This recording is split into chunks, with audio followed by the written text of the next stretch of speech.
ça peut paraître fou comme question, mais t'avais peur de toi aussi en fait Enfin, tes jours comme les deux Ah autres oui, d'avant. ah ouais, là, complètement. Oui, oui, mes proches pourraient témoigner que je leur ai souvent dit je vais crever dans cette maison. Les amis, bonsoir à tous, j'espère que vous allez bien. Aujourd'hui on se retrouve pour une vidéo assez spéciale, qui a un tournage très compliqué. Voilà, on a tourné depuis... Ça fait 3 prises qu'on tourne, voilà. Pour vous dire, on a eu que des galères. Je sais pas si c'est l'environnement qui nous fait ça ou quoi, mais bref. On se retrouve aujourd'hui pour une histoire paranormale qui va nous être racontée par Julie même. J'espère que tu vas bien Julie, merci d'être là. Merci Ça à fait- toi d'être venu pour recueillir ce témoignage. Pour les personnes qui voudraient peut-être, comme Julie, raconter leur histoire paranormale ou flippante qu'ils ont vécue, n'hésitez pas à me contacter sur Instagram. Je choisirai ou pas si vous passez et je vous rencontre en vrai. Voilà, parce qu'il faut être quand même investi. Julie l'a été, c'était fou sur WhatsApp, elle suivait les actualités de la vidéo. Bref, c'était super. Merci encore à toi d'ailleurs, c'est Avec cool. grand plaisir. Et aujourd'hui, elle va nous raconter son histoire paranormale qu'elle a vécue.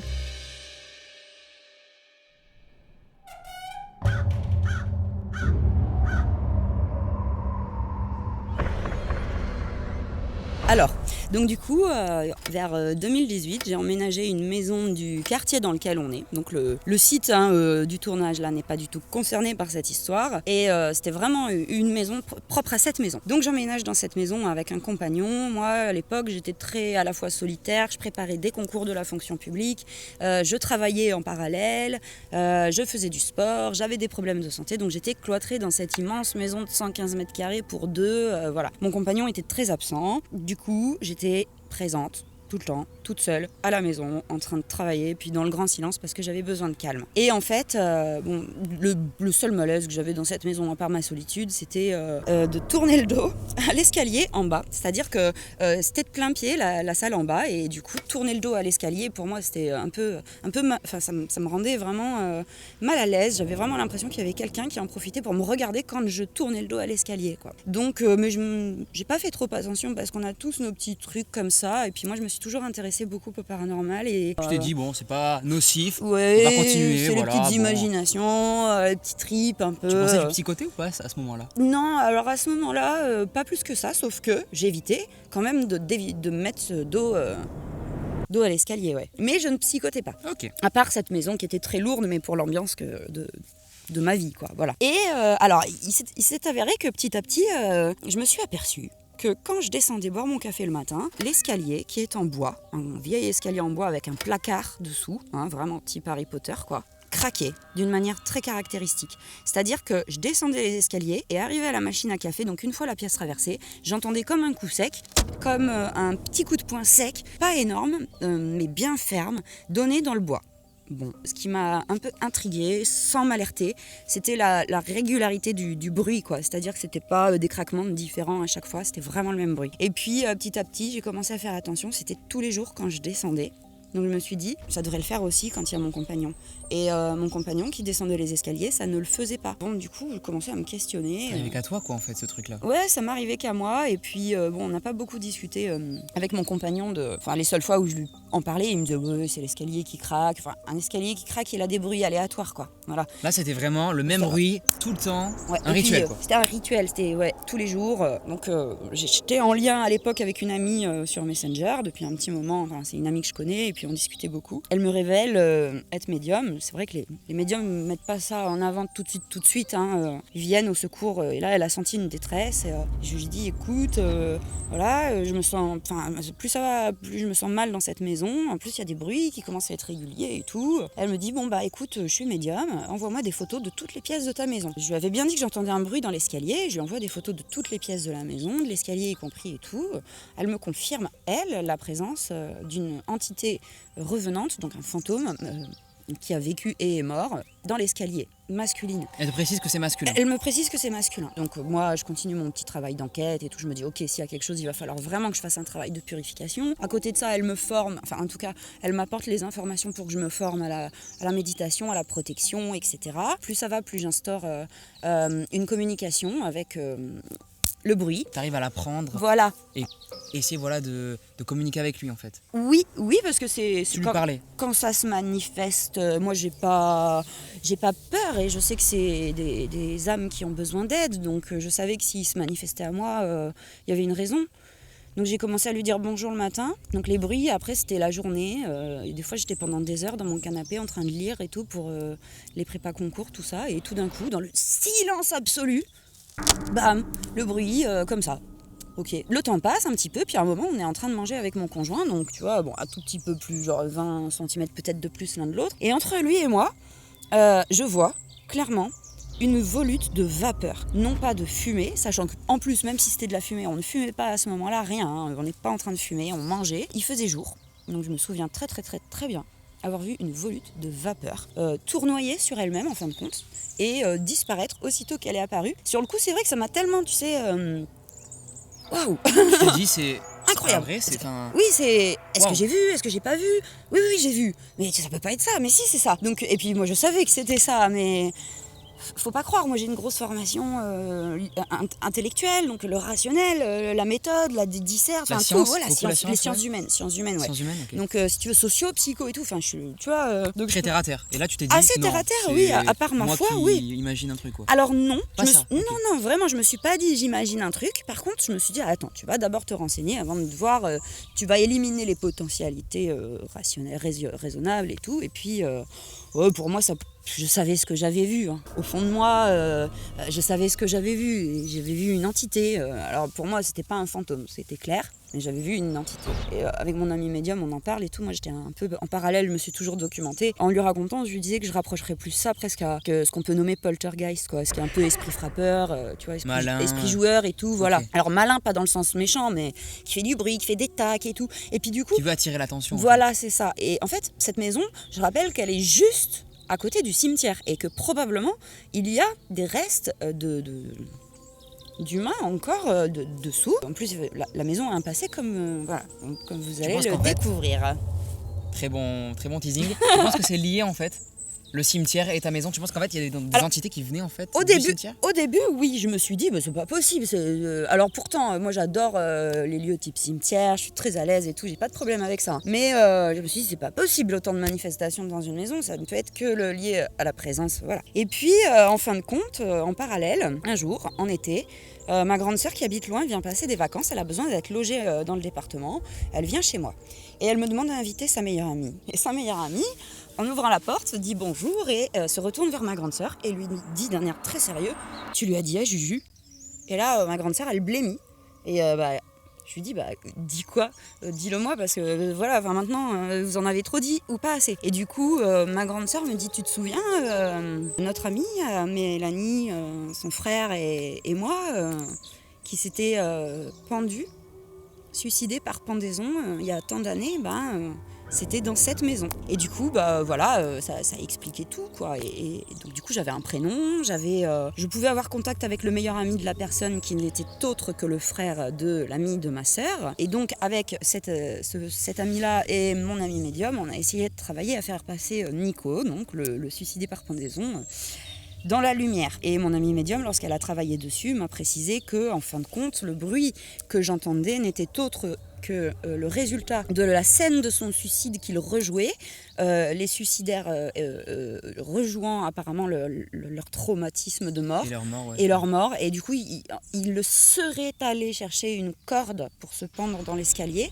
sous l'escalier, donc le dit placard, et se serait cogné la tête avant d'en ressortir. Et il rejouerait ce cognement. Voilà, rejouerait. Et donc, d'où le bruit. Tout était tellement cohérent pour moi. Tout s'éclairait et il n'y avait rien d'incohérent, quoi. Donc, enfin, on a pu faire passer Nico dans la lumière. Et puis, chemin faisant, je pensais être libérée de tout ça. Libérée de tout ça. C'est fini, on passe à autre chose.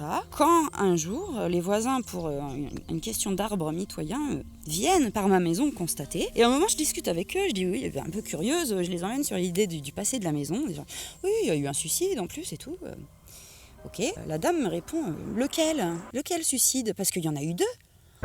Ah là, j'étais complètement lessivée. Donc, de ce que j'ai plus ou moins entendu de cette conversation, c'est que c'était 2 jeunes hommes, coup sur coup, locataires de la maison, consécutivement, qui s'étaient donné la mort. Mais je sais pas plus. Juste après, genre, le premier à louer, tac, il s'est donné la mort, et l'autre après, juste a suivi? J'ai l'impression que c'est ça, en essayant après d'avoir remis les dates, mais sur le coup, je sais pas qui le premier, est-ce qu'il y a eu des locataires entre, voilà. Aujourd'hui, je sais que Nico, celui qui s'est pendu, est le deuxième par rapport à le deuxième suicide. Est-ce que t'avais peur? Bon, ça peut paraître fou comme question, mais t'avais peur de toi aussi en fait de fin tes jours comme les deux Ah autres oui, d'avant? ah ouais, là, complètement. Ah ouais Sachant que sur le coup, on m'a diagnostiqué des trucs de santé, j'ai fait. Merde. Enfin, le boulot, tout ça, il n'y avait plus rien qui n'allait. Et du coup, oui, mes proches pourraient témoigner que je leur ai souvent dit je vais crever dans cette maison. Je vais crever dans cette maison. Elle est en train de m'aspirer. Il y a un truc dans cette maison. Je ne remettais pas ça sur donc Nico ou les âmes, mais sur la maison. Elle me terrifie encore aujourd'hui. Je la déteste. Je déteste ce que j'ai vécu dedans.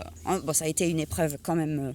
T'as appris des choses, mais... Formatrice, voilà. Donc j'apprends ce deuxième suicide, sans plus d'informations. On fait un petit peu une enquête avec mon ami médium. Moi j'entends un prénom qui me résonne en hic, type Loïc, Cédric, tout, ça pourrait être, mais voilà, large, Emric, mais en ouais. Emric, tout, mais un truc hic. Et elle, mon ami médium, me dit qu'elle ressent une mort par balle. Voilà, c'est tout ce que je sais de ce deuxième suicide. Donc le temps passe, je décide quand même de laisser partir un peu puisque j'ai plus de manifestation. Je me repose et tout, et un matin dans ma chambre, 2 juillet, 25 juillet, je me réveille, il fait jour, les volets ne sont pas fermés, donc il y a le jour vraiment dans la maison, et tout est, il y a aucun détail de la chambre qui peut me mettre sur la piste d'un rêve. Hein. Tout est réel, les odeurs, les textures, la présence de mon compagnon, le bruit de sa respiration, de la mienne, tout. Il y a pas de déformation onirique dans cette perception. Je suis dans ma chambre, je me réveille, j'ouvre les yeux et je vois, tout simplement, mon cerveau perçoit un visage immobile, d'une immense tristesse, à la fois gris, d'une texture un peu transparente, et pourtant j'ai perçu du gris, d'un visage grisâtre, comme quelqu'un d'une carnation très pâle qui en plus fumerait énormément et qui serait malade, osseux, vraiment creusé, Ouais. une implantation très particulière de golfe très dégagée, et en dépit de la perception visuelle, enfin, il y a une double perception, quoi. Comme si on mettait un filtre que tu vois. C'était grisâtre, translucide. Et en même temps, mon être et mon cerveau a perçu un teint méditerranéen, des cheveux bruns, des yeux bruns, et puis tout, quoi. Et sur le coup, j'ai kéblo. Mon cerveau, il a kéblo. Mais c'était le rêve de ma vie, moi, de voir Une entité. une entité de vision directe. Et du coup, mon cerveau, il a kéblo. Et j'ai fait non. Je me suis remise, je sais pas, 30 minutes, 1 heure au lit. Et puis, je me suis levée en mode... rien s'est passé et tout, et puis... Alors que tu voulais de fou, quoi, qu'il t'arrive ça dans ta mais vie. ça m'a... Le truc était devant ouais. toi et tu t'es fait, non, je ne refuse de... Ça, ouais, mon cerveau, vraiment, je me souviens m'être dit non. Ok. À ce moment-là, j'ai un peu eu peur, j'avoue. Tu vois, paradoxalement. C'était normal. l'attente de ma vie, mais à ce moment-là, j'ai eu peur. Pas quand on m'a appris qu'il y avait eu un pendu, pas quand j'entendais les bruits, mais à ce moment-là, ouais, j'ai eu peur. Mais c'était en fait tout ce que t'as subi, mais que t'as jamais vu devant toi en fait. Ouais. C'est ça, et puis surtout c'est incroyable. Même quand tu t'y attends ou que tu l'espères, c'est pour une personne qui n'est pas confrontée à ça tous les jours, c'est incroyable. Même encore aujourd'hui, je me questionne sur les raisons potentiellement rationnelles. Hein, ouais, tu te sais, dis, peut-être que voilà, tout ça tous les chercheurs qui cherchent sur les potentialités du cerveau humain à projeter tout ça. Moi, encore aujourd'hui, j'adhère à ça. Je me dis ça peut. Hein. Enfin, pour moi, c'était un revenant. Alors d'autant plus que le matin, je me réveille, je bois mon café. Qu'est-ce que je fais ? Je dessine quand même le truc. Ça me hante, ça m'obsède. Pour le coup, c'est vraiment une hantise, une obsession. Ouais. Donc je dessine le visage. Mon conjoint fermé à ça m'a quand même marqué. Regarde par-dessus mon épaule et puis me dit « Tu as quand même réussi à dessiner aussi précisément ce que tu as rêvé ?» En fait, je ne l'ai pas rêvé, je l'ai vu, donc oui. Pour toi, c'est sûr, tu l'as vu, quoi. Sûr, Devant toi, c'est sûr. Ouais. Rien. Autant il y a eu des expériences dans ma vie où, tu sais, bon, t'as des doutes et tout. Autant là, c'est vraiment une expérience, je n'en doute pas. En plus, j'ai tout noté, la date, machin et tout. Et donc, je dessine, et je précise, je n'ai aucune photo de Nico à ce moment-là, jamais vu le gars en question. On vous mettra d'ailleurs le de dessin. Ma vie. Donc je dessine le dessin que vous allez voir, et je entre en contact avec son meilleur ami de l'époque, qui m'envoie une photo et il n'y avait aucun doute. C'était Nico. Et enfin, juste ce dont on peut préciser aussi, c'est quand même qu'il m'est apparu, donc je lui ai demandé, je lui ai dit, écoute, le 25 juillet, ça te parle ? Et son meilleur ami m'a répondu, c'est quand même les 10 ans de sa maman. Alors de son mariage avec personne avec qui il était. Et bon, les raisons de sa mort, plus ou moins, sans donner de détails, c'est vraiment une grande solitude dans cette maison, une grande détresse. Il était très seul. Il était très seul, très en détresse pour des raisons personnelles. Il a mis fin à ses jours à 28 ans, par pendaison dans cette maison, très jeune. suite à un précédent locataire. Voilà. qui s'était déjà suicidé dans cette maison. Ensuite, moi, j'ai été amenée à quitter la maison et j'en suis heureuse. J'ai retrouvé la santé. J'ai laissé Tout ça derrière toi. tout ça derrière moi, d'où le fait que je n'ai pas pu, outre toutes les autres preuves, t'apporter la photo que l'ami m'avait, parce que moi j'avais effacé pour laisser tout derrière moi. T'as raison, t'as raison. Je t'ai donné tout. Je préfère ne rien avoir là et que toi tu sois tranquille. Voilà. Que... Et surtout, je tenais à témoigner pour inviter les gens à s'éveiller et ceux qui perçoivent à ne pas s'enfermer et à lutter pour la lumière et voilà, s'éveiller et garder conscience. C'est vraiment le but de ce témoignage, en hommage aux âmes de cette maison et de toutes les âmes qui errent partout. Merci beaucoup Julie, tu l'as très bien raconté pour la 3e fois. Ça fait 3 fois qu'on recommence la vidéo, je l'ai peut-être dit au début, et sûrement. Merci beaucoup, je demanderai aux gens d'être évidemment tolérants en commentaire. Julie a décidé de nous livrer ça, c'est quand même quelque chose de très lourd. Oui, très intime surtout. Très intime, on rentre vraiment dans toi, dans ce que tu as vécu. Et du coup je demanderai aux personnes d'être super bienveillants, même si vous n'y croyez pas et si vous pensez que Julie est bullshit. C'est votre avis, on le respecte, mais aussi respecter celui de Julie, le témoignage, car elle a fait un gros effort et ou pire prenez ça comme du divertissement, c'est pas grave. Et les personnes qui y croient, n'hésitez pas à mettre un petit commentaire sympa à Julie, je pense que ça lui ferait très plaisir. Même si tu regarderas pas les coms, tu m'as dit... Oui, je vais éviter parce que comme je t'ai dit et je tiens à le préciser, je sais ce que j'ai vécu, donc c'est tout. Et je tiens simplement à le partager pour... ceux qui effectivement, c'est pas du grandiloquent, les morts ne sont pas dans les grands lieux hantés du monde. Les morts sont partout et ils peuvent parfois nous peser et ou nous demander de l'aide et c'est important de s'éveiller à ça, je crois, autant pour pas se sentir malheureux pour certaines personnes qui vivent ça que pour aider ceux qui en ont besoin. Voilà. Très belle phrase Julie. Merci à tous d'avoir suivi cette vidéo. Est-ce que tu as Instagram? Est-ce que non, t'as pas tout ce qui est Insta? T'as rien à promouvoir? Non, désolée. Ok, déjà j'aime beaucoup ta démarche. Elle est très simple et très humaine. Donc merci encore. Je te redis merci, merci avec beaucoup grand plaisir. pour ton investissement. Abonnez-vous, n'hésitez pas à lâcher un petit like et on se retrouve très bientôt pour de nouvelles histoires. On fait un petit coup de la main. À plus. Salut.